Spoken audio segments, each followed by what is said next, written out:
Live from our studios on Kairaba Avenue. Good morning, viewers, from wherever you're watching us from. It's always good to be back to yet another edition of QTV This Morning program. And I am Jul Denjai. Thank you so very much for always following this morning program. This program gives you the morning dose that you need.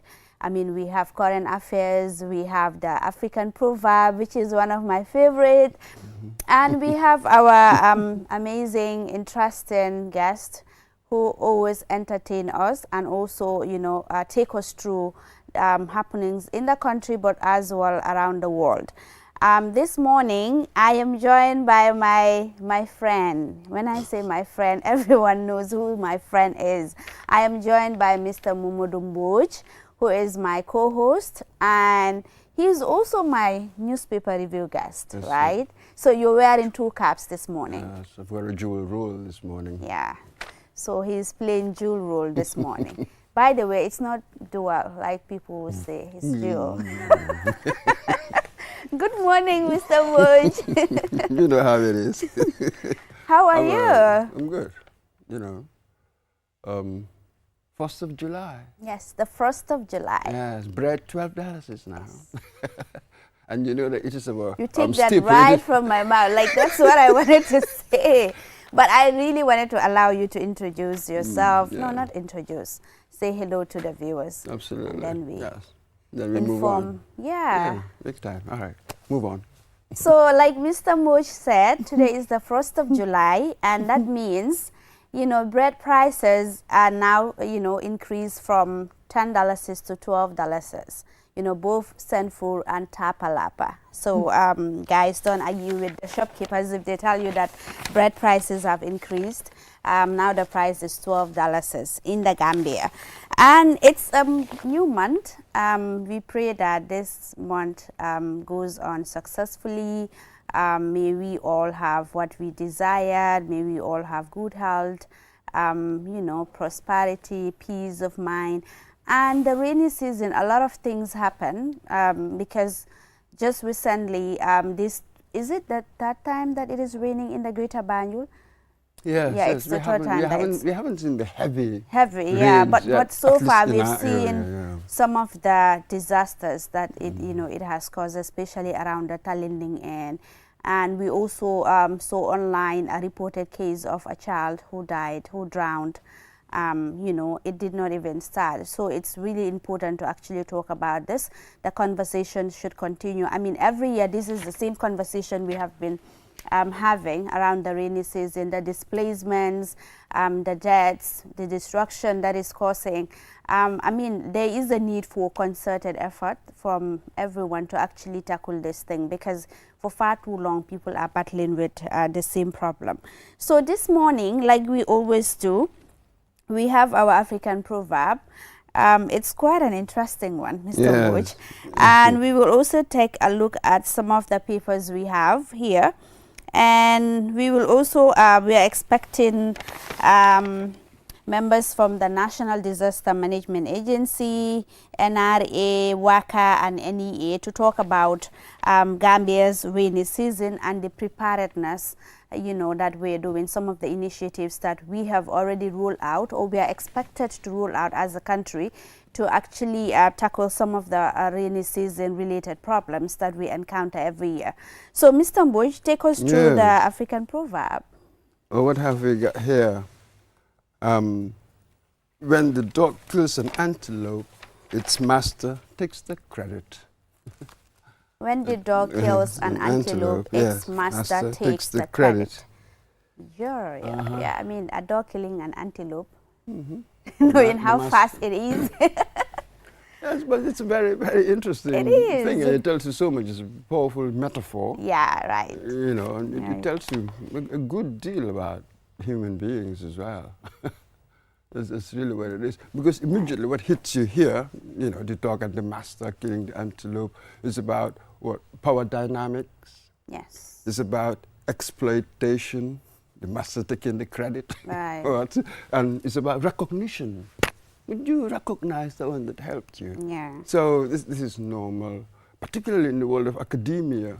You have sort of professors who win maybe Nobel Prizes, but during the work, so many different people had contributed. Right. You see, that sort of thing happens all the time. You know, universities owning the research, but the individuals who did the hard work, that's it, perhaps not having the recognition. That's what it is.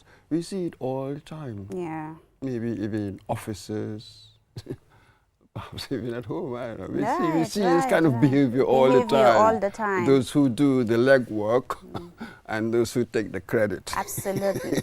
I mean, I totally agree with you. It applies to, you know, all the settings, office, work, family, you know, institutions. You have individuals that are working so hard, but at the end of the day, when it comes to recognition, it's those that are not working or did not even contribute anything to it will get recognized. I mean, that is the unjust wall that we see ourselves in. I mean, we all have the opportunity to make a change, to actually change the narrative, but we can't change the narrative if we still have that mindset, okay, you know, it's me, I am the hero, playing the hero vibe, playing, making yourself like, okay, you're the superior. And we've seen that, you know, where, you know, the boss or the head of the institutions will be superior or feel superior to, you know, the subordinates. And, you know, that really creates chaos, you know, in any institution. And that is what we are saying. If you go around institutions, I am sorry, if you ask people, and if they are to be honest with you, they will tell you that these are some of the things they are really going through. And at the end of the day, if that happens, it kills the spirit of individuals. If you're someone who is eager to do stuff, you're so happy to do stuff, to get things done. And whenever you do things done and someone else comes and takes the credit from you, obviously, and that is what we are saying, you know, being a team player. But again, you have to have a very good manager, a very good boss to be able to actually be willing to contribute effectively and successfully towards the institution's goal. But again, if you don't feel belong, that is where we see all these problems coming. And for Nani, this is something that we should all talk about. You know, it's important. It's good to have a degree, but I feel managing people takes a whole lot of, you know, some supernatural power, something like that. Because to manage someone, to manage people, it's not easy, to be honest, because you have a lot of people from different backgrounds. You and I are not the same, you know, we're not from maybe the same community, we don't have the same upbringing. So obviously, to be able to manage all of us justly, fairly, it's going to be hard. We all know that. Even nitko hamne kom yo yainga si domi, sometimes you see that, okay, ya kinga gana like, not a king gonna just some preference and all of that. We've seen all of those things. I mean, it's in human nature to, you know, like some people very much and not to like other people not very much. But again, it's important to actually try as much as possible to treat people fairly, to be just in whatever you're doing, to give the devil its due. Whatever people work for, don't look at okay, kisuma mbokala, kisuma haridla, or kisuma lila, but give the work to people that can really do it. And that is what we are saying. And I guess sometimes people in places or positions, you wonder, like, how did they really get there? You know, you question. So that's really a problem, Mr. Mbuj. Oh boy, you've packed I've said in there. a lot. I've said a lot. You've packed in there Yeah. a lot. Yes, in the end, it's about good management, Right. and the way people are like, and all the rest of it. You see, Jules, the issue is sort of like, Sumaneke, a leader. Yeah. What are the coordinates? What actions Right. should I be really doing? It's not always clear, you know. So if you're analyzing a class, Right. there are certain attitudes and behaviors associated with certain classes, Right. but we do not quite have that. You know what I mean? There's something we call the elite. Okay, fine. But when I'm an elite, Yeah. what are the coordinates? What actions would that lead me to? Right. They don't exist. See? So leadership will fail invariably, and it does so many different times. Right. So now it seems we are cynical of leadership. So I don't mind the hierarchy, the boss thing at all. You gotta have that. Right. But how do you control, how do you rule the roost? That's where the problem That's where the is. problem is. And yes, you need justice. Obviously, that is the glue fundamentally. When an association is unjust, that is not sustainable. It will collapse. So stuff like that. Absolutely. So yes, you need justice, you need sympathy, kindness, I don't know, you need all of that. But you have to be able to make things happen. You know, you go beyond the sort of the written plans and all the rest of it. How do you practicalize? So that kind of competence, the degree of organizational competence, see it outcomes. We've been very sort of slack. We're very good with the talking bit, but there's always an excuse. Right. We don't have resources, we don't have that, we don't have this, we don't have that don't sort have of that. thing. So yes, the master will always take the credit, you know, one way or the other. Right. But recognize those that also contributed towards that success. It's important. Okay, now let's put it the other way, because we are in danger of sort of idealizing life, and life is not like that. You know, this is what people do. What if I find myself in a situation where my contributions are not recognized, as it were? They've been pilfered by the boss. Right. So what do? I think maybe that is more interesting, far more interesting than trying to change people's sort of moral positions and what they do. You cannot change people. So when I find myself in a position like that, what do I do? What would you do?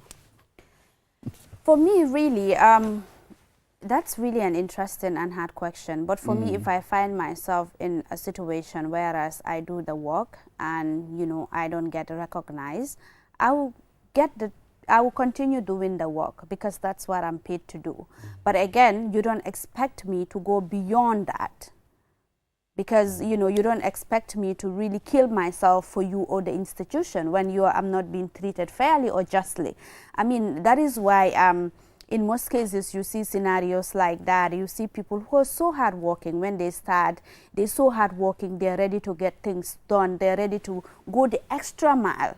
But it takes people to really appreciate you, for you to tell me, thank you, Jules, you have done well. You know, for me to be, to have that excitement or willingness to actually do further the next day. But again, if I do so well, you don't give me a tap to say that thank you, you have done well, even though I am paid for it. But again, if people do so well or perform so well, it's only important for you to give them a tap to say that you have done well. It motivates them, it encourages them to actually do better the next time, because they know that, oh, even though I am paid for this, but again, my boss realized or recognized my hard work. But again, you're doing something and you don't get any form of recognition from it. But the moment you commit just one mistake, I mean, they want to bring down the sky. I mean, it's unfair. So in that, whether me or any other individual, you will not go the extra mile, because you will like, okay, let me do the stuff that I am paid for, and then whatever it is, you know, the extra mile thing, the sacrifice and all of that, do mafafeka. And that's just human nature. Yes, I absolutely understand the reasoning. Right. Yes, but human nature is just so complex. There's another aspect of human nature, which is the interesting thing for me. All right. In anything I do, I set my own standards. And when I set my own standards, Right. who is my judge? My conscience. It's important. Yes? Yeah. The external validations. Yeah, okay, I enjoy it. You know, when I walk down the street, somebody says, hey, Mr. Moj, I like your programs. I don't mind the external validations. Yeah. But the most important is my conscience. Right. So I will continue to do the extra mile. Okay. You know what I mean? This is my worldview. I will continue to do the extra mile because these are my standards. They will never be determined by external factors. Never. I am in charge of my house. Right. That's it. So, you know, there are certain things, it's a relationship between me and myself, if I can put it that way. Right. You know what I mean? It's about me. So whatever outsiders can do, will do. I am not like that. Right. You see? Right. So let's be careful about, No, these people are treating me this way, therefore, they are determining what you are. You have no stable center. Not exactly. Oh, yes, what I'm they trying are. to say it's that. You're like the leaf. The wind is determining which direction you go. Oh, they've done this, then I will do that. The motivation is external, it's not internal. Not necessarily. I mean, sometimes, yeah, there are certain things it takes your conscience to actually get things done. Whether people are treating you right or wrong, you don't really care. For instance, being considerate, being kind, being humble, you know, no matter how I am treated, doesn't change who I am in those things, you know. I'm not wicked simply because I get 2 or 3 disappointments from people who are not grateful. No, what I'm saying is, in the context of work, okay, I get the work done, the payment, the work that I am paid to do, I do it to the best of my ability. But what I'm saying is going the extra mile, for instance, working overtime, you know, doing this, making that, doing, you know, initiating issues. Like, these are things, in most cases, that you find people who are so hardworking, you hear it.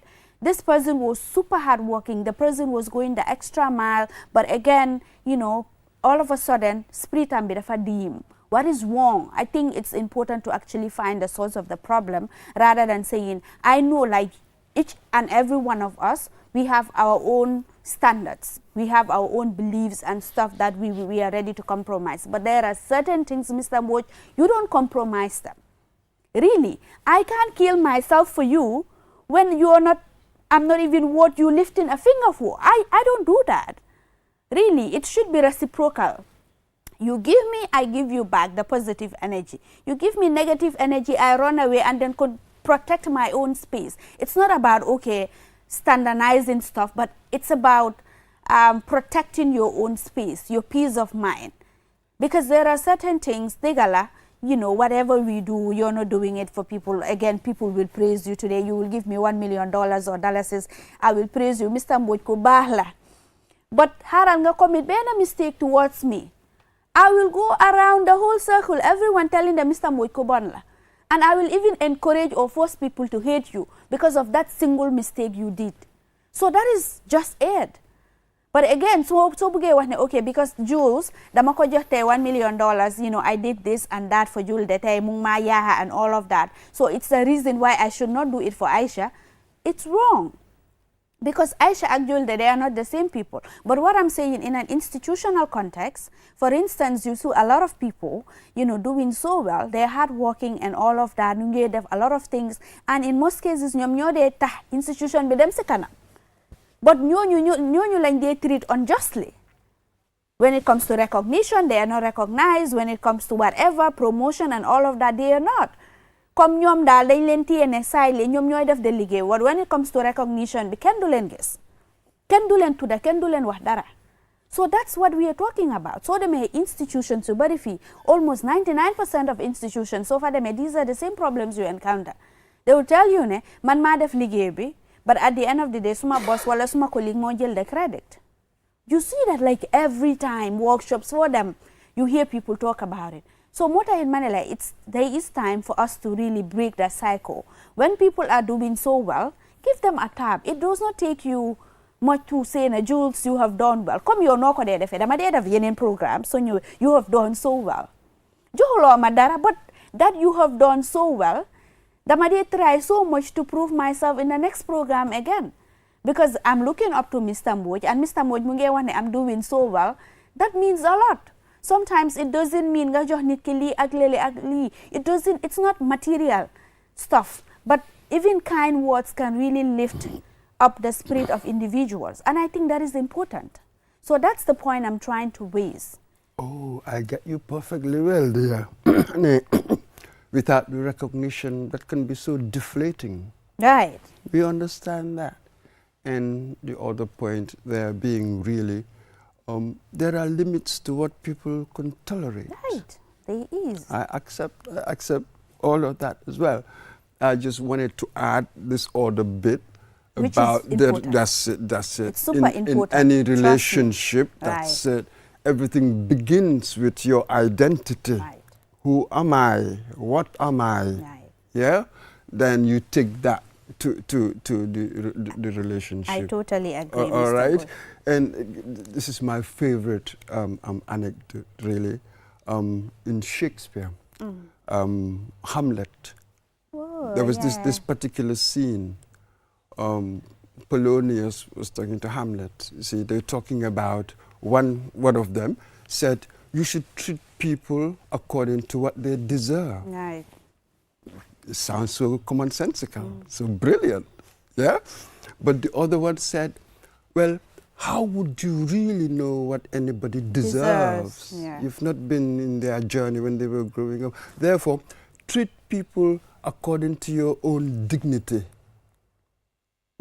That was such a profound, see, this is how literature teaches you things. Right. It was just so profound. It's just so easy. This is what we talk about all the time. Oh, I'm going to treat him or her according to what they deserve. Right. But you're just making so many assumptions. In all likelihood, perhaps in 6, 7 times out of 10, you'll be unfair without seeing it. Seeing it, right. Because of your own righteous. See, when you are so self-righteous, or you can do the most horrible stuff. Right. Yet you wouldn't see that as horrible stuff. It's an yeah. extraordinary. So one must be careful with our own thinking processes. The devil is inside. It is. Big time. The devil is inside. So I just caution against being too sure. I think that self-criticism is the most important thing that I can do, really, you know, because that's the base. From there, you move outwards, don't you? Absolutely. So, let us take a short commercial break. After the break, the program continues with the newspaper review. We'll be right back.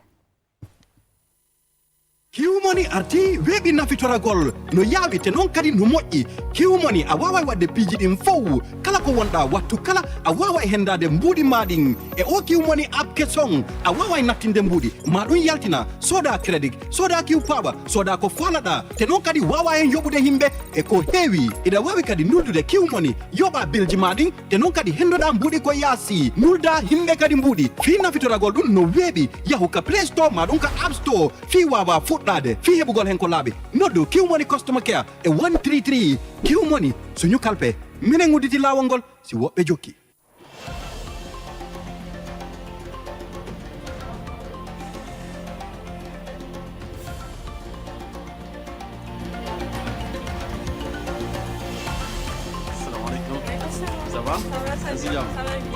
Taking a break isn't about stopping.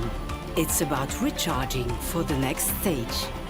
Welcome to our oasis.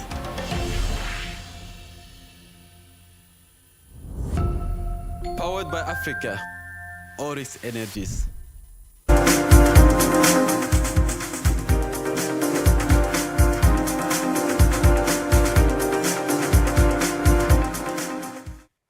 Welcome back. If you're just tuning in, this is QTV This Morning program, and I am Jul Denjai with my co-host Momodu Mboj. From that interesting African proverb, it was quite an interesting one, Mr. Mboj. We went round. Right, round. You know, some kind of map. I don't know what kind of map it was, but we were just going round. Yeah, but it's important. I mean, this is the purpose of the African proverb. You know, really. It makes us think and then come up with solutions. Let us now. Right. I'm not sure whether we're coming with solutions, but suggestions.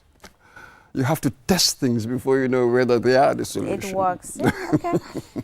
So our newspaper review, we have the Foroya Standard and the Point. On the Foroya, Mr. Mboj, we have abandoned compounds in Ibo Town, Talinding, Farokono become dump sites. That is so Gambian. Yeah. See people It's dumping there, everywhere. Yeah.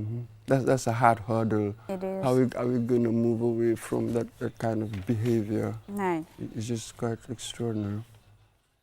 So what are the authorities going to do? People are not going to change. We've been talking about this for such a long time. Right. Maybe without that impetus as it were, from the authorities, it's not going to work. Absolutely. Maybe that's why you need institutions that would sort of make people modulate their behavior, but in the absence of that, we do whatever is convenient. This is just some simple common sense. This is what we've seen in history. So we'll just do what is convenient, and this is what we're going to do. Something else will have to make us stop. But that something else doesn't exist here. But something's got to make people stop and stuff.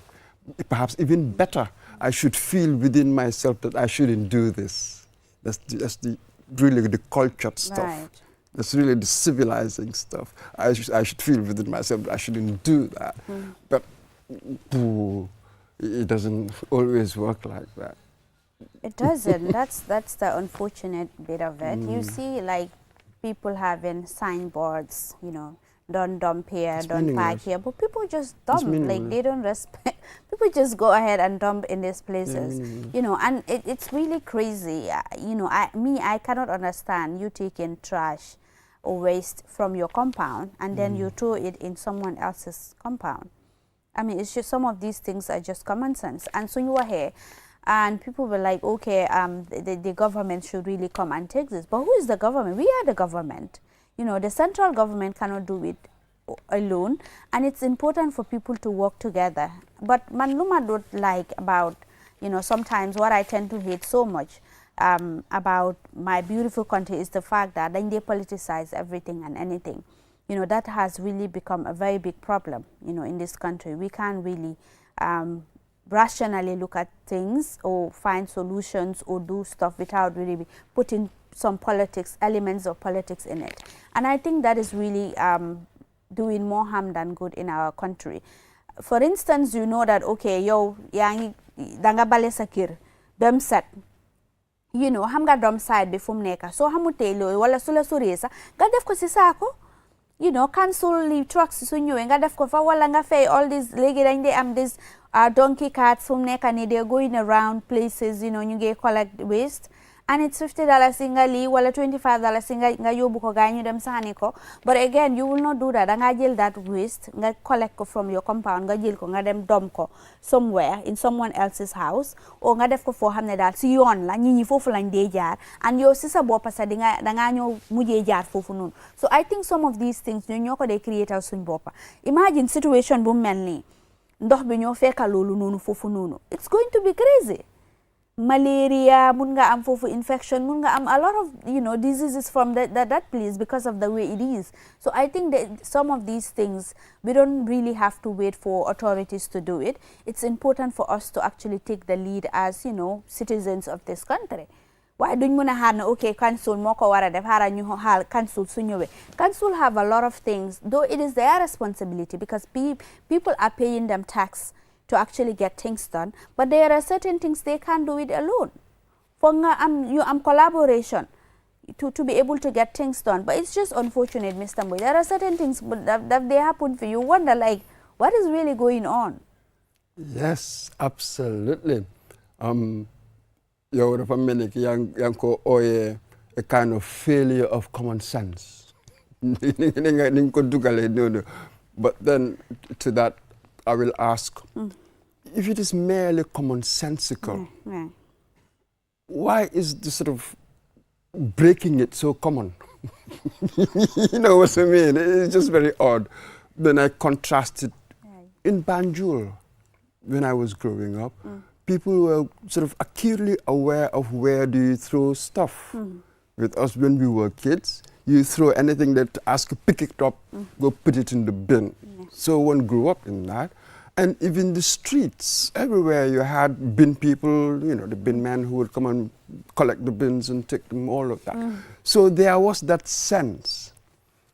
But again, a good number of people who followed these things were not necessarily educated people.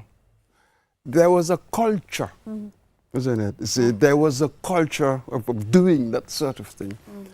But it appears as if it wasn't nationwide. I do not know, because you go to other areas, you see today how people are like. It's just a completely different world. It's as if we are living in two different worlds. I do not know what happened, really.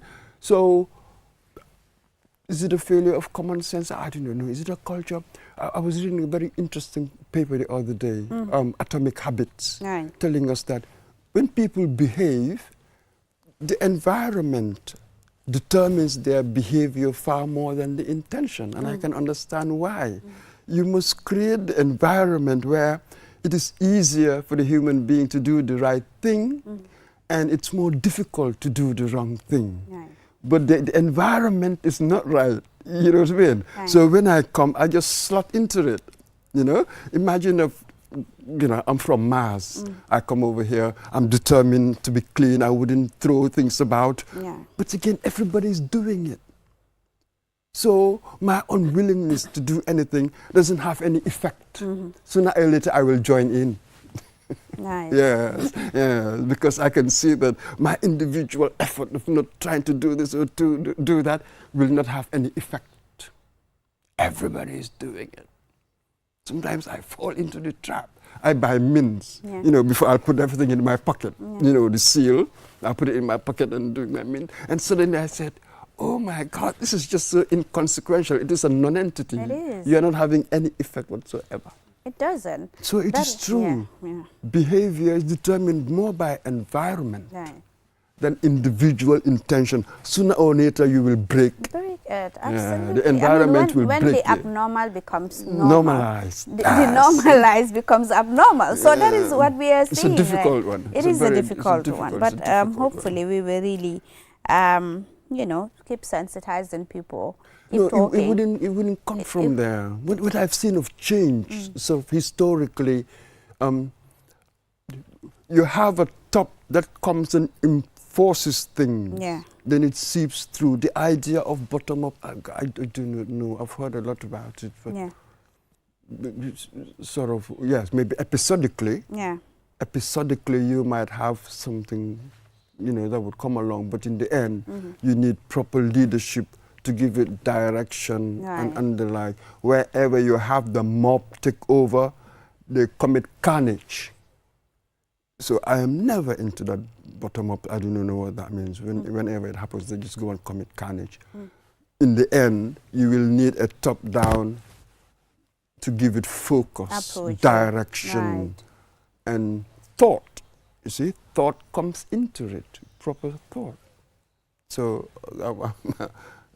people call me an elitist. To some extent, I am. Absolutely. I mean, these things we will talk about it, talk, but hopefully we will see some changes. They will happen in time. You know, just another 100 years. You know, should be. Hopefully. But this is the sort of the timeline, the dimension. We're talking about a culture, a nation. I'm telling you. You're talking centuries, really. Okay, so on the Standard newspaper, we have UDP said altercation between women supporters was a private matter. A woman was beaten up online. You know, this is a video that is making rounds on social media where a supposed UDP supporter has been beaten by the same UDP people. And, you know, the party is saying that it is a private matter. I'm not sure what is so private about that. You mean it's a domestic affair? Yes, they said it's a private matter. Well, I'm sure the law will have something to do with that. Whether beating up somebody else is simply a private matter or not, I'm not so sure. But what is the newsy thing about it? What is the interesting thing? I do not get it. I do not know what is interesting about this at all. Can you tell me? I mean, the thing is, beating someone, abusing someone shouldn't be a private matter, Mr. Mboj. It doesn't matter if you are my family member or whatsoever. You know, when you violate my rights, you violate my rights. There is nothing private about that. And I think this is something we are talking about, normalizing the abnormal. We had last week the UDP leader and Secretary General, Bauseno, and, you know, about the issues, you know, problems that are happening in the party. And he said that is also a private matter. That is what he said, that they, as a party, they're working towards it, that these things are common, even in families. But for me, I believe that it's not normal. When things happen, I think it's only important that people talk about it openly and honestly than just brushing it under the carpet to say that it is a private matter. There is nothing private. I mean, UDP is the biggest political party in the country, and you know, they're government in waiting. So if some things like this is happening, it's only normal that they confront things openly and honestly, not brushing it under the carpet to say that they are private matter. What is private about abusing someone, beating someone? Like, what is so private about that? I think it's important that people should really be accountable. I mean, you can't really hold the government accountable if you yourself, you're not accountable. Absolutely, but this is the key. Why should I sort of foreground the fact that these people are apparent UDP supporters? I have to say apparent, we do not know. Why should I foreground that over, for instance, making it a sort of gender-based violence? I would have taken that angle, perhaps, more than the party elements. Just as you said, just because you call it a private matter doesn't necessarily make it so. You know what I mean? You know, if I look at something that's white and I say it's black, well, I'm wrong.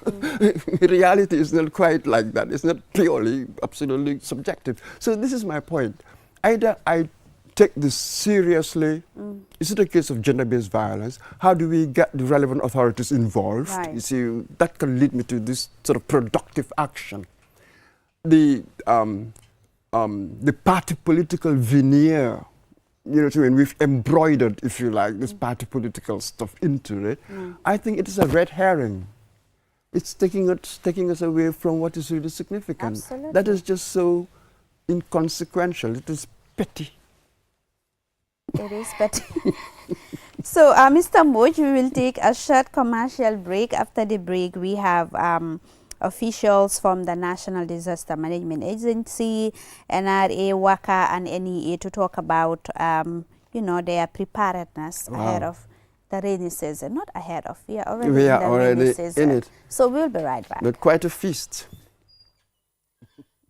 Secure and convenient mobile app that allows you to carry out all your transactions.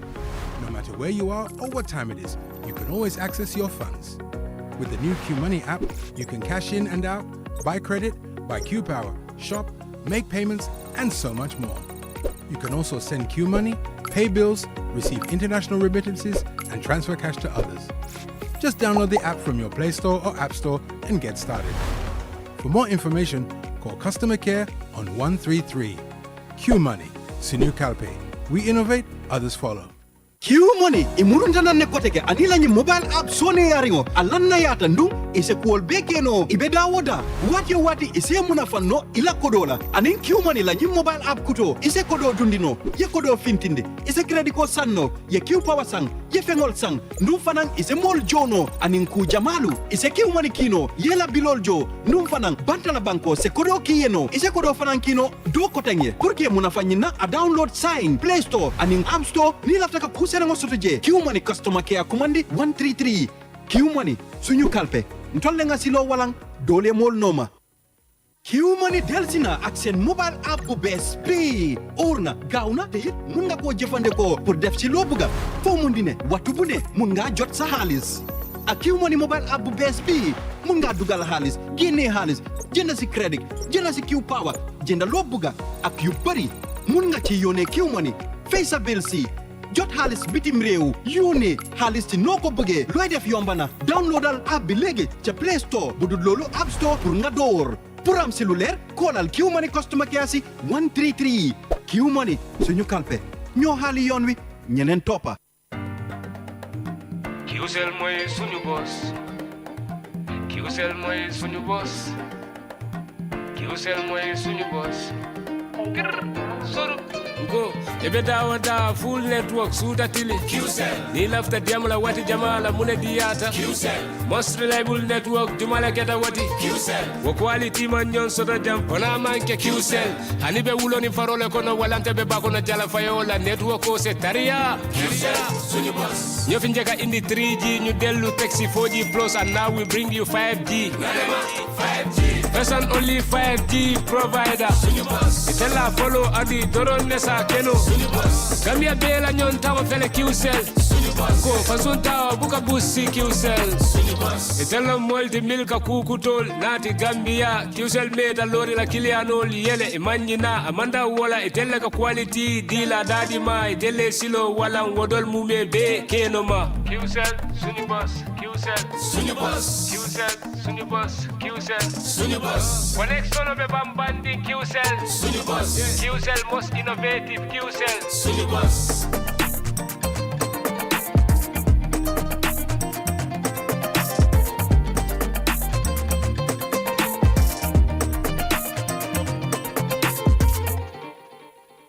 Kiumoni arti webi nafitora gol no yawi te non kadi no moƴƴi kiumoni a wawa wadde piiji ɗin fow kala ko wonɗa wattu kala a wawa hendade mbuudi maɗin e o kiumoni app kesong a wawa nattinde mbuudi ma ɗum yaltina soda crédit soda kiw paɓa soda ko falaɗa te non kadi wawa hen yoɓude himɓe e ko heewi ina wawi kadi nuldude kiumoni yoɓa bilji maɗin te non kadi hendoɗa mbuudi ko yaasi nulda himɓe kadi mbuudi fi nafitoragol ɗum no weeɓi yahu ka play store ma ɗum ka app store fi wawa fuɗɗade fi heɓugol hen ko laaɓi noddu kiwmoni customer care e 133 kiwmoni suñu kalpe minen udditi lawol ngol si woɓɓe jokki.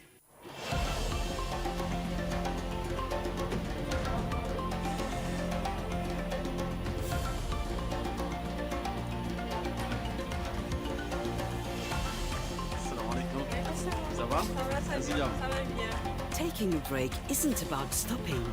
It's about recharging for the next stage. Welcome to our oasis.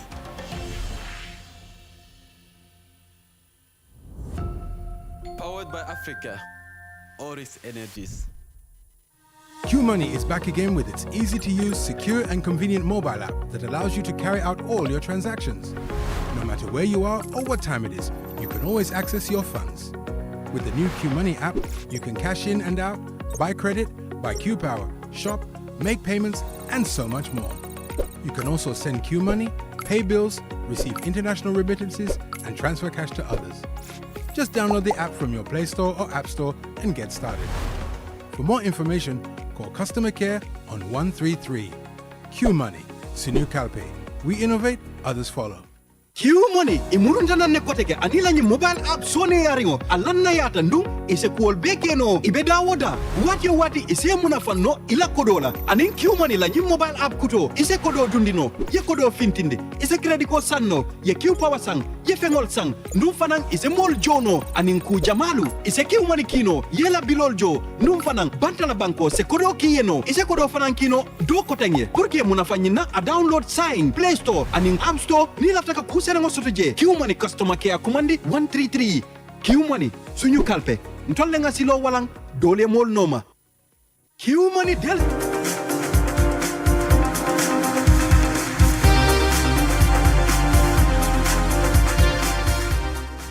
Welcome back from that short commercial break. Now let us head straight to our last segment about the rainy season. We know that a lot of things happen during the rainy season. Last year, thousands and thousands of people were displaced due to the rainy season, and this year as well, we are expecting, you know, some displacements and even deaths. Already we have seen a case recorded already due to floods. So we have officials from the NDMA. I have here Lamin Kamara, who is the director of Intersectorial Services Network at the National Environment Agency, and I also have here Suleiman Sumare Jane, who is acting managing director of NRA.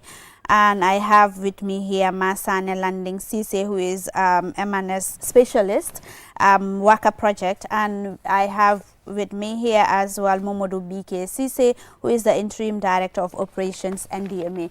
Good morning, gentlemen, and welcome to QTV This Morning program. Morning. So, like I mentioned, we are going to talk about the rainy season.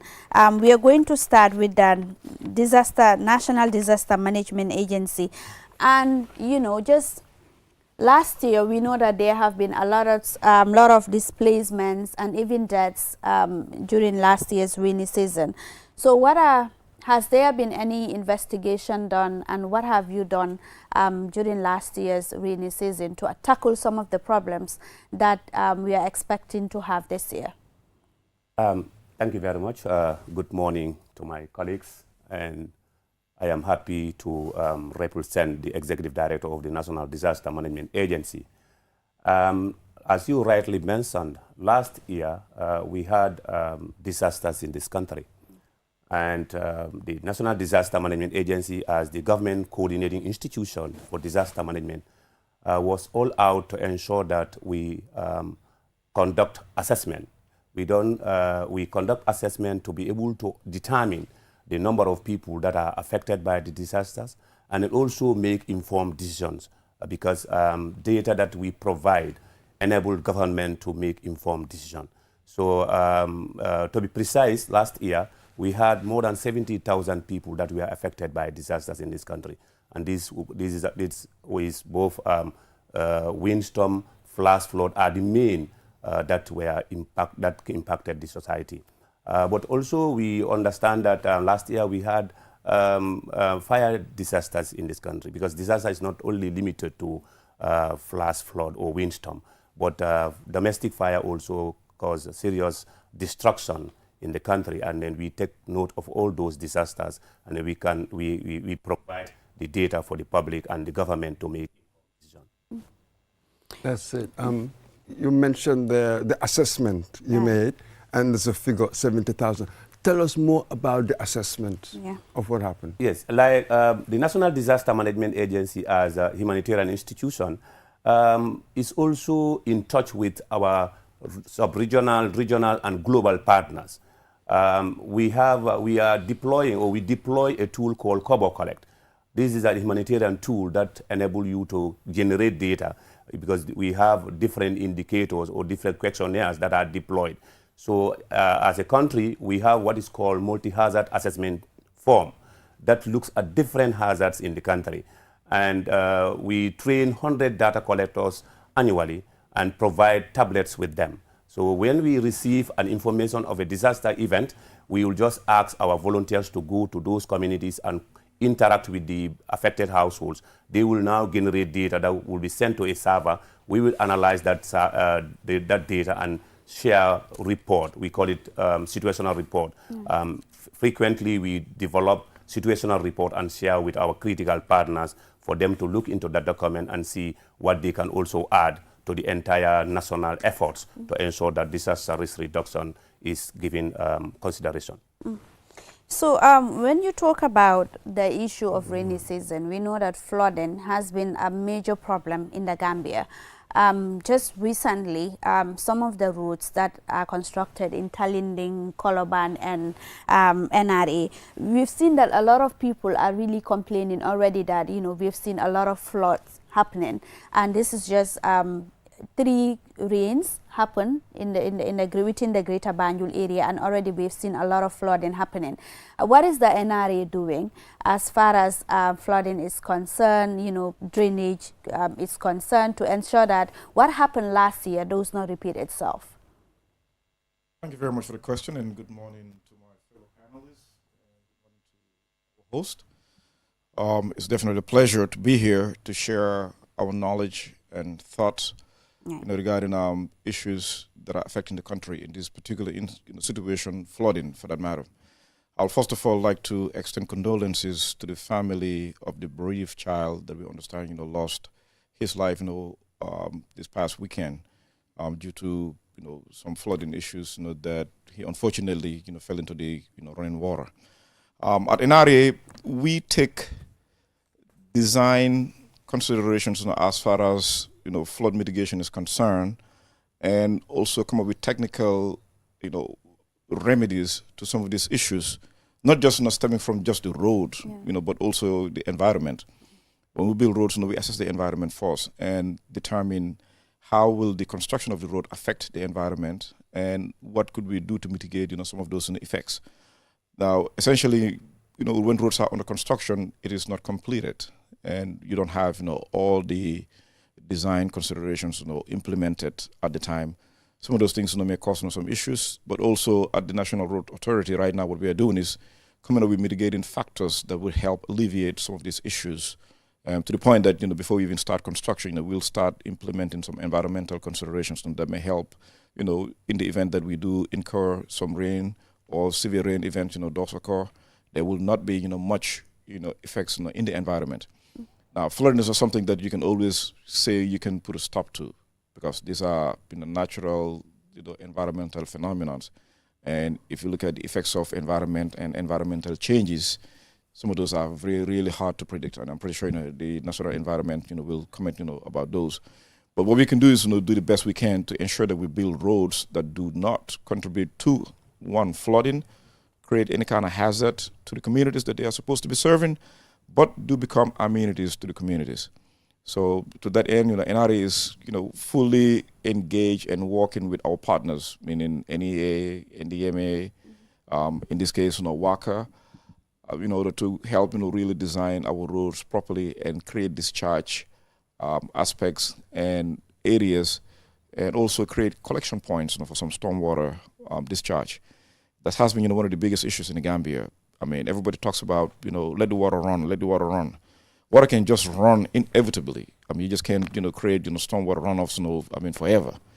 If you look at the situation in Churchilltown, that's one of the issues that we are having to deal with, because, the way the environment is and the way the discharges we are designed, they didn't create any collection points.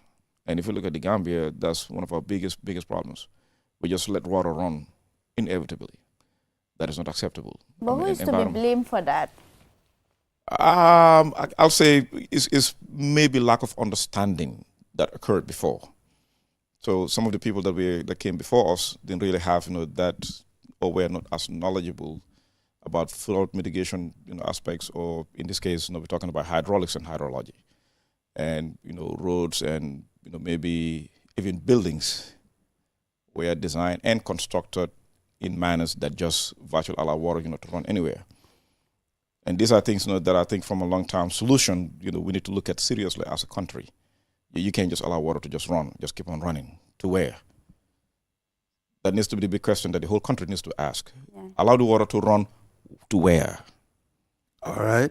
So now I would like to know, with that understanding and in preparing for this rainy season, what key roads have been prioritized for drainage maintenance or repairs, given what you know? All roads. It's not a question of these particular roads are being prioritized over those roads. No, all roads are being prioritized as we speak. Right now, I have a set of teams. You mean every potential problem you're dealing with it? So what are we supposed to expect then in this rainy season? You can't approach problems just by picking and choosing. You approach them from a holistic standpoint, and then determine what's going to be an execution mode that will help affect just about all impacted areas. So in this case, we have teams, and we work with NDMA closely to execute some of these mitigation factors. Now, we understand that on some of the roads that are currently under construction, it will be a little bit difficult, but we are still engaging our contractors, meaning all contractors for that matter, not just one, all contractors to apply some of these mitigating factors.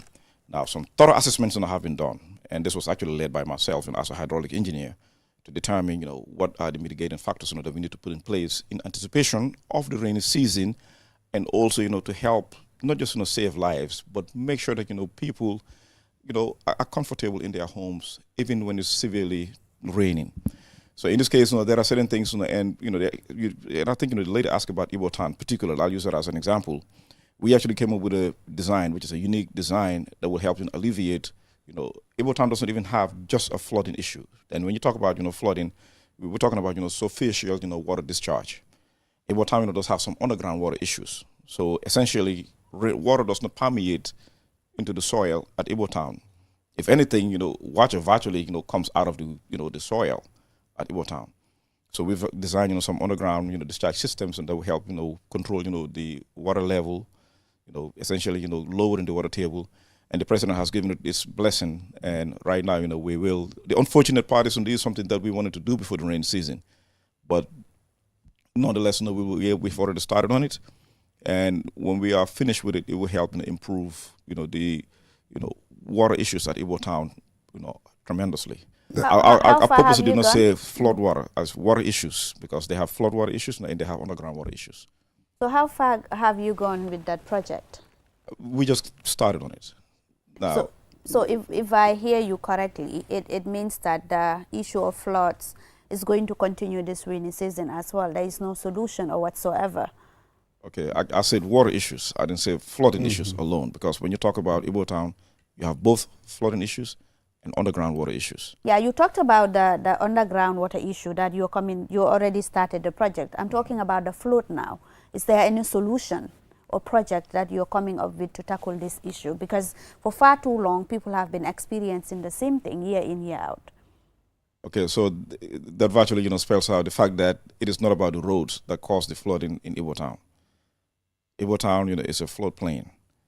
You're talking about an area that virtually, should not have been inhabited to start with. And even if you do choose to really occupy a floodplain, there are certain serious engineering considerations that you do apply first, none of which was done at Ibo Town. Essentially, you had the locals going in there, creating their own, habitations by whatever means necessary. And part of what they did contributed to the flooding issues that you see today in Ibo Town. Let me just get into it a little bit more technical. All the drainage channels at Ibo Town are clogged. All of them. Not just Ibo Town. Now we are talking about within the greater Banjul area, because even last Saturday, we have seen the rain that really happened last Saturday at Westfield. This is Westfield you're seeing on the screen here. Not just Ibo Town, but across the greater Banjul area. What is being done to address the issue of flooding? Because even the road that is newly constructed in Talinding, Koloban, and there are a lot of criticism that there is no drainage system in place or whatsoever in that new road. That is not necessarily true. There are drainage systems in there. Okay. It may not be what people think that it needs to be, but there are drainage systems in there. Some areas have shallow drains that are tied into the existing road, meaning the newly built road. Okay, those shallow drains, you were thinking it's just part of the road, but they actually are a drainage system. Some of the areas in there, we designed the road to be a water channel itself because of the, how the homes are in there, and a lot of these, communities, or should I say the residents of Ibo Town didn't want us to, break their homes to create, a wider area for discharge purposes, meaning, creating canals in there. So we had to use the road, we had to design the road, to be a carriage way as far as storm discharge is concerned. Now, that's just one part. You're talking about, Westfield. Westfield, there's a lot that we are proposing on doing at Westfield. It is not an easy project because if you look at, most of the channels in there are blocked by people. People literally, put concrete inside the drainage. And I just, had, one of the ladies, that's tasked, to, clean the drains in there, come to my office yesterday, complaining about not having the ability because, these are hard concrete that have people cannot just bust and take it out. So essentially, now we're having to go hire equipment to help her. Now, sometimes, we look at issues and really want to turn around and point fingers at the authorities for not doing what is needed. Whereas the authorities have already done exactly what they were supposed to do, which is to construct a waterway or maybe a water channel. Now, I don't understand, what good is it, for people to, just look at it and disregard the need for such an essential, infrastructure and just, by their own, whims to turn around and just, put blockage to say, we don't need this. Now, when it rains and you want to turn around and blame people. So we will come back to you. NEA, what monitoring systems are in place to track water levels in open streams or areas? Thank you. A very good morning to the host and my dear colleagues here. Agency as a coordinator and regulatory institution, we are constantly in the field to ensure that we conduct total monitoring as far as the water levels are concerned. Maybe you must have been aware that we are partner with so many stakeholders. Our approach is we deal with stakeholders when we want to roll out a specific activity, especially in the rainy seasons. But just to come back to what you actually said about the monitoring of the water levels as far as the drains are concerned. Okay, as far as the drains are concerned, is we have our inspectors who routinely go around to ensure that the streams are not blocked with waste, because we also have to understand some of the environmental challenges that we are normally confronted with, mostly in the rainy season. Sometimes these are human-made things. Mostly you realize that people gather their waste and just go and dump them into these streams. And these unnatural drains, they are designed to carry waters now. If you carry your waste and go and dump them there, obviously you are compromising the design capacity of those natural drains. Either they are man-made or natural drains, they have a capacity to carry. Now, if you carry other substances or materials, you then go and dump them there, you are trying to compromise the design capacity for them. As a result, that's why we see the water on the surface of the land. And this has been the problem not only in our natural streams and the like, even in the area of Westfields, some of this drainage that we see here, this has been the problem. One thing I want to just share with you here today, we have to understand when channels are designed, they have designed to carry water. In the process, there are depositions there. We are not fortunate that we know normally when our roads are not paved everywhere, we have sands around. When water is going, it carries around so many sands, and this will be deposited within the channel beds, and as a result, they also compromise the design capacities as far as those channels are concerned. So these things has been a major challenges as far as our natural drains are concerned, and as a result, they lead to problems. So as an agency, we normally try to continue engaging the stakeholders, sensitizing them to know the importance of, taking care of their waste, not to dump them into the water streams, not to dump them into the natural drainage in order to prevent the potential flood that we envisage to happen, especially during the rainy season. So these are more other things that we do. As I'm speaking to you, the team is already on the ground doing so many monitoring on the ground to ensure that they engage the wider populations to know some of the consequences that they are doing as far as the management of the waste are concerned, to avoid increasing the water levels in our drains. Thank you. Just a quick one. Mr. Kamara, is it Lamin? Yeah. In the past, you used to send people out to monitor, right? This is a regular practice, right? But it appeared that in the past it didn't make much of a difference. Why should it make any of a difference this year? What are you doing differently? Yes, we're doing differently. Like I said, there are so many projects or so many stakeholders that we partnered with to roll out programs in the field to address some of the environmental challenges when it comes to floods, most especially in the rainy season. One particular example, I'm sure the Waka team is here, they will talk about, if you look at the Kotu stream, how it stretches, you realize it's a very important waterway here. And then the agency on a routine basis, or on a monthly basis, the agency and the Waka project teams are coming together with other stakeholders, with the councils and other communities as well, to at least to do a monitoring or to do some awareness campaign within the corridors of the stream. This is to at least give them a wider understanding about some of the problems that they are faced with. Because like I said, the problem is they are the one causing the problem. When you collect your waste, you come and dump it in the stream.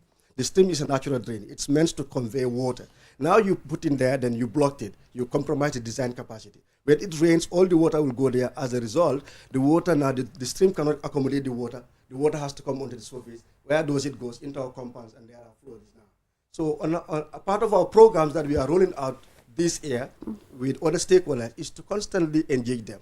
Let them feel that they are part of this solution. Let them feel that they are part of the problem, so that we will work together collectively to address the things. So on a monthly basis, we are in the field to engage them, because sometimes hard solutions cannot solve the problem.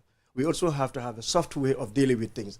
And this is one way of that, is to build their capacities, is to engage them into the program, let them be part of the problems, let them be part of solving this problem, so that then the impacts can be well minimized. So I think with this initiative that we will address some of the challenges that we are confronted with when it comes to flood cases in the rainy seasons.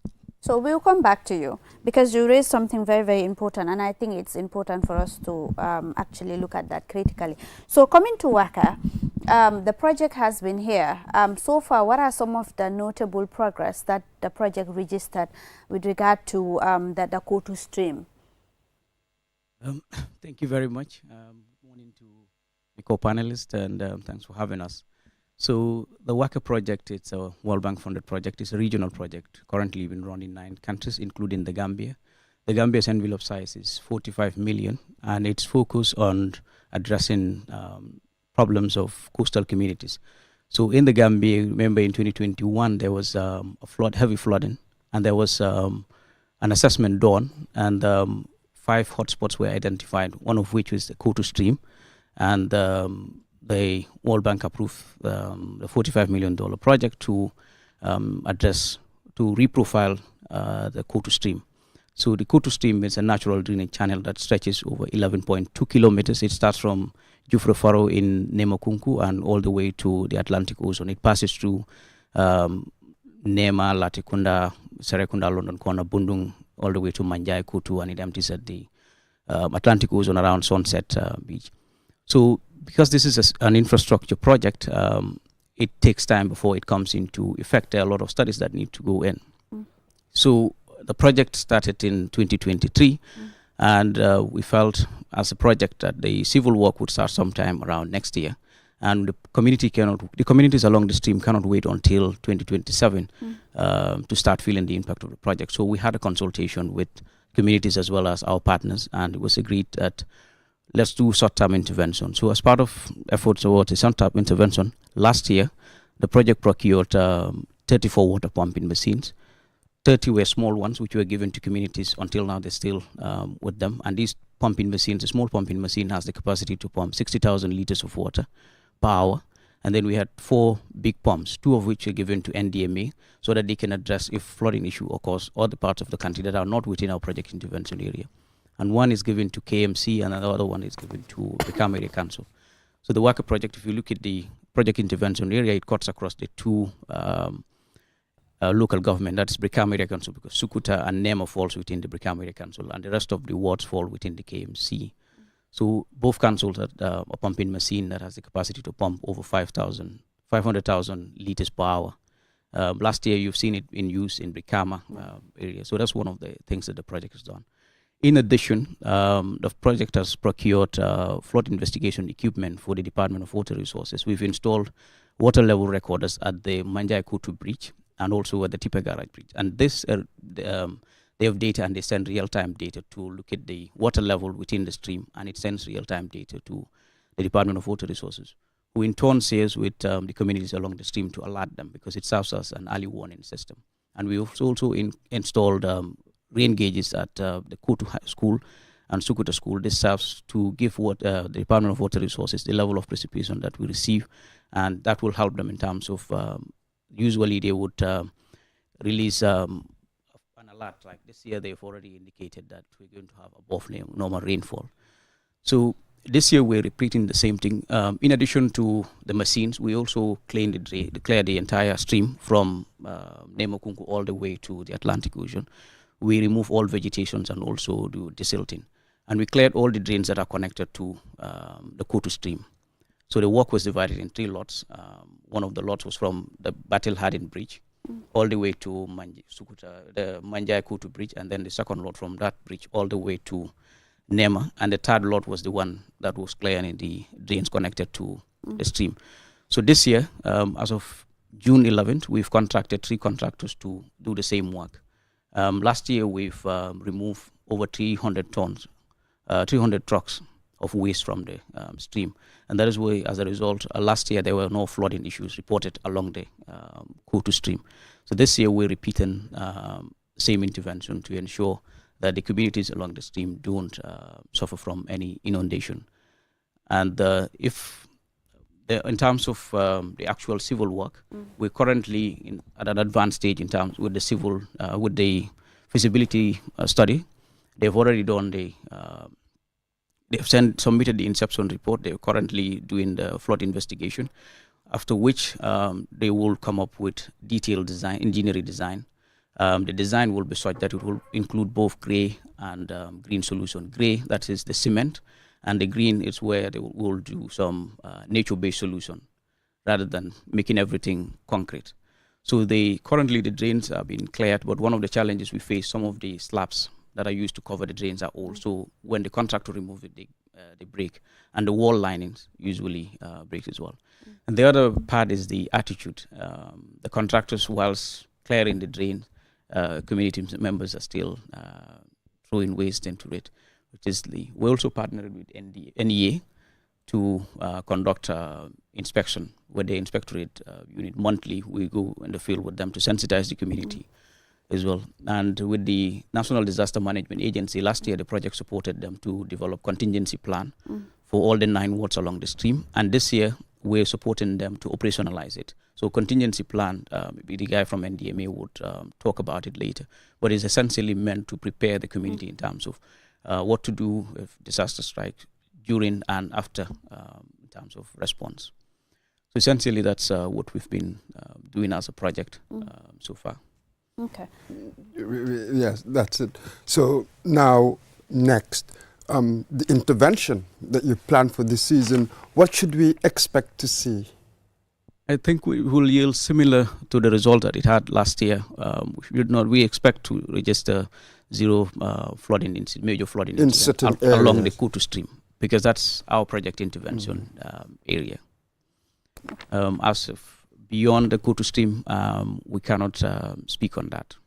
All right, so we shouldn't see any flooding in that area, right? Yes, all things being equal. Okay, all things being equal, of course. Thank you. And then let's just go back to NDMA. I just want to know the details, the data that you got from last year after you studied the whole area, how it informs your decisions this year. Thank you very much. If we can do that in the local language. Okay, let's go to local language.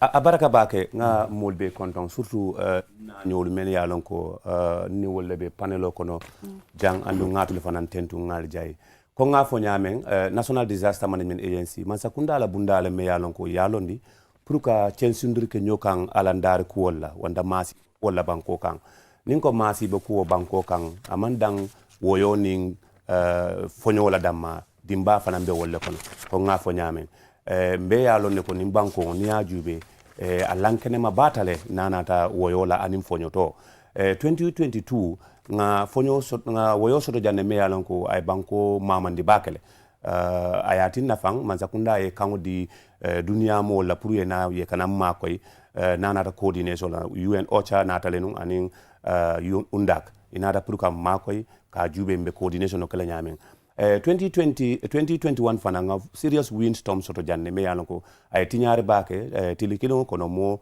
tanning kilim fata je andun tolla do ko bundato nin hadama dingu niyo tuta disaster to o ka niyo ko ya bakale bar niya jube wo be nyaawo nyang mbe catholique kanne ka jube mbe alandaro maralo sonian de lanyo nyaadile bar men kumata do ko fan ba ko no wala nyinti ko NDMA ka kibaru taleke o kibaru ta ka men fo data nka wo tale pour ngaje ko nse kan kunto kan me yalon ko abe banko mol bile na fala wala decision making di nka joran le tan ka mamma menu la men yalon ko ka fo ko bokole ni mu humanitarian organization le yalon di ka jube ni lafta kibaro tala membe dending ala masi ba ko wala mbe joran jumale tala o joran fanan ka wolle taja nka kibaro ta ko ngafa nyamen seru ngamo wili tan warula anin feng wole mantoro soto ni banko jama ni wakata mol kamem fo wala nyindi ko ngam ale hapodi nale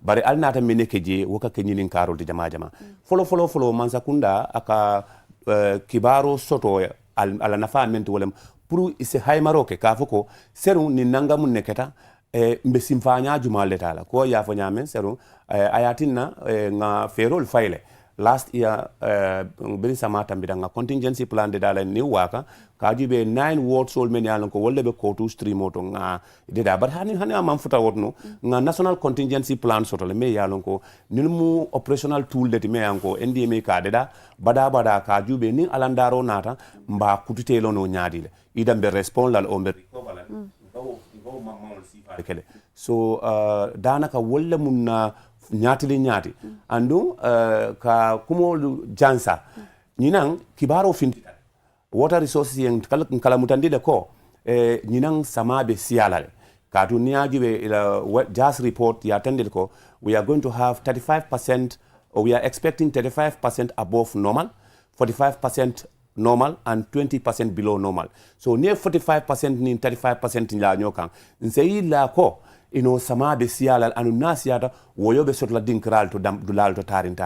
Woto ni wo kibaro nada abekala ntol kunna wajibo le ay ke community fanan kunna wajibo de kaji mbe bulo du nyobulu ngajube mbe kuntuntew ke no la nulu kan nyaadi le kaji ko ye ngatanka andun ko na broda me bota NRA memfo mansakunda nin mansakunda rimulu anin community be bulo du nyokan ntolu la agency to sayen ka men susundi wala mnyende ko community led disaster risk reduction or locally led mol media lon ko tulle bi sato to fawde tambi disaster management nyaato ibaye law bari disaster ka woleto ni wol tambi ta disaster nyaato don do ko be son yala andum ayatinna ni tata misal fe Ibo town director ben jelenu ye dulal tale ka dulal boy men yalon ko jikita ko ibe kala ni mantorol ni dionata wotita andu ni tata wakaya fo nyamen ko to stream jisilon men sujitala yol fanan wurile sayin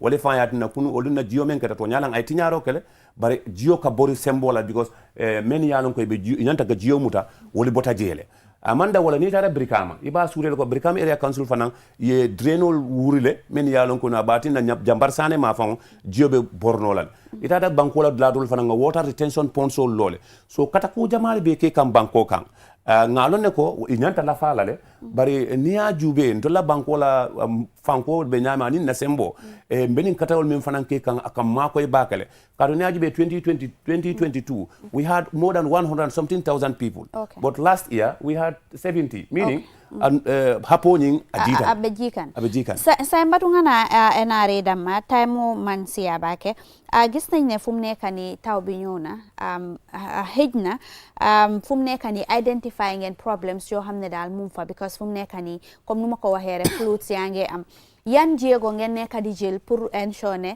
problème buñ nekk di jànkuwante fum nekk ni ngeen solve ko bala taw bi di gana xuus ok jërëjëf fi na ci kàddu googu di nuyu suñ mbokk yi ñu ñoo déglu ñu ñuy wax ci kàllaama olof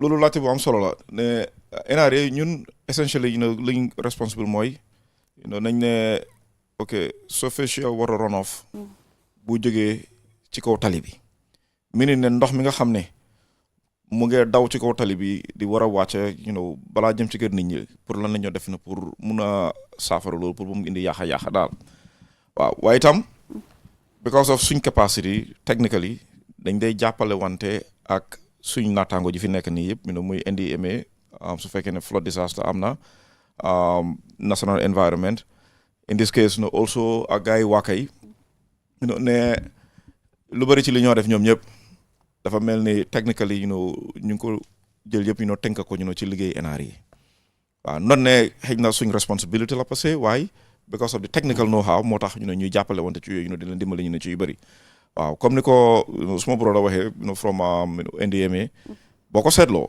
depuis bañ commencé di def some flood interventions système bi flood bu serious boobu amee woon for now 2021 like you said right tey jii wàññi ko na bu baax a baax boo seetee statistical data bi from maybe 3 years ago or 2 years ago to last year te mu ngi gën a wàññeeku léegi nag bu ñoo defar tali dina ree bëri ci lu bëri loo xam ne drainage foog ñu seet ko bu baax a baax not just ci ne dañ ragal ne xëy na ndox mi dina daw yaaxal nit ñi ak yooyu waaye ndox mi si boppam dafa yaaxal tali bi so bu fekkee ne bëgg nañ tali bi mu yàgga foog ñu utal ko yooni ndox waaw léegi nag bëri na ci projet yi nga xam ne mu ngay dem projet yi nga xam ne mu ngay dem yëpp fi mu nekk ne defatuñ benn projet boo xam ne amul yooni ndox foog mu am yooni ndox waaye itam ndox doo ko xalal yoon rek te utul loo ko jëmuwaay waaw loo ko xalal yoon bu amul jëmuwaay dina yàq xëy na di nga jëlee problème bi fii jël ko transfert ko fële loolu mooy liy am léegi itam yoon yi nga xam ne xaloon nañ ko pour ndox mi dafa war a jaar seetlu nañ ne nit ñi seen bopp ñooy dem di ci di ko sëkkee ay sën mbalit yeeg yooyu te loolu xëy na si noor gi du leen sonal waaye bu nawet gi ñëwee beneen problème laa indi bu ñu waxantee dëgg comme ni ko suma broda waxee xam nga léegi-léegi da nga dem bi ci kanam ñu nga gis ne salañ bi dafa nekk ci kaw yoon wi di dugg ci pax yi nga xam ne ñu ngi ko xàlloon pour ndox mi dafa war a daw loolu mun nañoo ñëw génnee ko waaye nit ñi di jël mbalit di ko war a sotti ci biir yooni ndox loolu jaaduwut te loolu su boobaa dinañ ne xëy na government ñoo responsible déedéet government responsible nit ñi ku nekk war ngaa jël sa own responsibility xam ne lii jaaduwut waruma koo def lii boo gisee mu nekk fi am na lu tax waaw waaye itam terewut ba tey ñu ngi jokkalanteeg suñ naataango yi di liggéey ak ñoom di jéem a seet naka la ñu mën a saafara problème yooyu noonu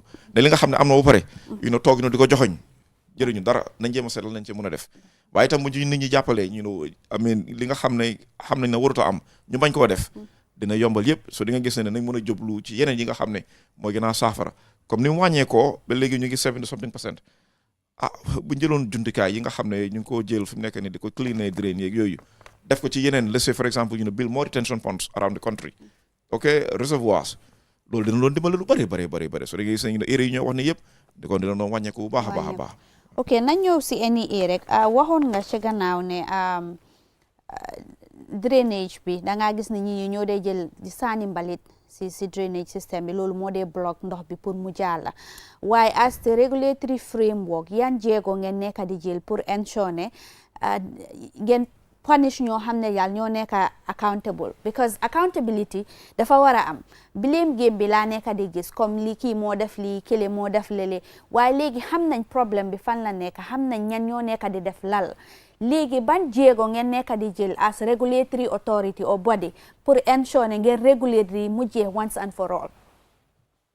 baraka bake lawo ñini karo kumata bakele coming hafu ñami birimbe kacha bunda yalla dolla doku coming regulatory framework and then we also do implementation ni na tanda doku ñu fannal korasi nga luwal soto luwal miliyalon koy ba mako e kam bakin ke enforce ke tamandi kaji ko mol miliyalon koy ko tilimbali ya sifal surtout miliyalon ko sama ko say mo jama kaje ke ni yela ndolta yi balitol ta yi tong ye kafun boto jama ye bada suto yeta ye drop mo le na drainage kono wara ye landi silol kan sama wara ye fay je kono aya samba yete la dula senata kala dula don nondi nga minke jama na inspector bi yel miyan ko on routine basis wato wad e katara filo kono kataka taman ke ka kuolje luwal bi jemi ka anti litarin bi jele nga luwa ko tel soto environmental discharge quality ol baby jele mi yalon ko bi tamani kan kaje ko luwal ye millandi panispenol bi jele ni e muto ko sifale ke ko kaje ko luwa min fo yew tamol so luwal nyimbe enforce kanne annumba mol karandi kam pour ya faham ko ni luwal be kerine annum fana ye yineland nyina be lara kunat wala comme ni moyo ku sifal ngamira wala ba mol mako la pour kaje ko man toro mi yalan ko mbaki kam fa bi ko fa la bake ka mbe ni lon ko ka no mi bondi ka bondi ya e ka na ka drira ka modo la batande ya faham so hom fenede mi yalan hadina dino fa mal la fala bar hanaba dino coming min diata rek min yombata da kala fi ku sifal la kala bari eni yena rek bunda mi yalan ko manza kunde a londi kaje ko ay luwal financial mi yalan ko be luwal ta ke enforce ke tamandi kaje ko mol million ko tilimbali ya sifal ki e saje ko ni mutara ke luwata ya la ni kunna to la financial bijele annun ka mol sama kiti la kola ni ngi mutala ci sama no kiti la kola so na inspector bijele wato wari ka tara filo kono le ke samon ne fana e se samono dilano le sama kiti le ya buk ya sama kiti la kiti nye mille ka rek ya kuntu nyama salon ko pour kaje ko kamul fanyondo ko sifal so na do ko kono wato war kan jannim mina kan jamfa inspector finde la kada taman bigo ngalon ko sama kananan amol dolbe je sifa ka bamma wal so bi da taman ka dula jibe million ko man to sifal daming ni e jera ge ko manina wato dol fana isita dinkira do tole ya tara mulen balitol landiji ita lon jumalo ning inspector o sifa je korda bo janjawla je e be samono dile belal ye be tandila komin ko bawa malo min be yinke jang ni e be samon ya tandila ko nyim boje ye kumandi ye kacandi fana because na do ko fana ko na bukatare ka mol sama luwa nyati do ngala fe minana ka mol la fahamuro warande be kacandila fulo ka tanila ko alkanyi min keteng anyi mantura sifar sunna jata ke nan danna wala karwal no bota je fanan ka tanle ko na pasista wata mo kan ka luwata ka landi je ka je ko police pe no sala kunna to wala saje ko min sa na ko be fonyola ko yinkel so luwal be siare mbul ba mi ngam mbul taman okay say waka legi yan jego ngeen nekka di jël initiative boole nekka di am go to stream bi initiative bi mu nekka loo xam ne daal di ngeen ko am si yeneen parts of the country because legi dama dee gis ne focus bi in most cases projects yu bari daf dee center around Greater Banjul waaye nekkul ñoom rek am problème. So Waka project bi because it's already approved fii la war a nekk go to stream because soo ko seetlee coastal project la. So bëri na place yoo xam ne amoon nañ problème waaye pour Gambia qualify pour mun a am xaalis bi dañ ko war a def foo xam ne dafa am connection with the coast. So certainly all the other places you identify, Kutu stream bi rek am direct connection ak coast bi because of the empty sea Atlantic Ocean bi. So Waka soo ko seet like it's West Africa coastal area. So the funds are only meant for coastal communities. So yu ñoo def loolu tax ñu ngi liggéey ak yeneen liggéeykaay yu jógee si nguur gi nga gis ne yuñ si jàng mun nañ ko replicate feneen waaye wala suñ amee yeneen funding source of funding foo xam ne mun nañ ko waaye lessons yu ñoo jàng yëpp ñu ngi ko document nga gis ne dina serve as lesson learned for government institutions. If funds become available through other means, they can replicate it in other parts of the country that are suffering from flood. Okay, thank you very much, gentlemen. I'm afraid this is all we have time for. Thank you so much for coming and, giving us those information. It's really important for people to actually know what is happening and how far have we gone and some of the challenges that we are really encountering to be able to be mindful of some of the things that we are doing. Because like we said, most of the problems is caused by us ourselves. I mean, we need to really let go of the mindset, okay, government, it's only government that can do it, or government should do it. It's a concerted effort from each and every one of us to get things done. But do you know what helps as well? Right. So I mean, an enforcement regime, then that will help me modulate my conduct. Right. So because of weak enforcement, people just do what is convenient for them. So you need good public policy, but not trying to change people's moral ideas. That never works. So this is all we have for you in this edition. Do join us again tomorrow for another edition of QTV This Morning. It's a bye from us.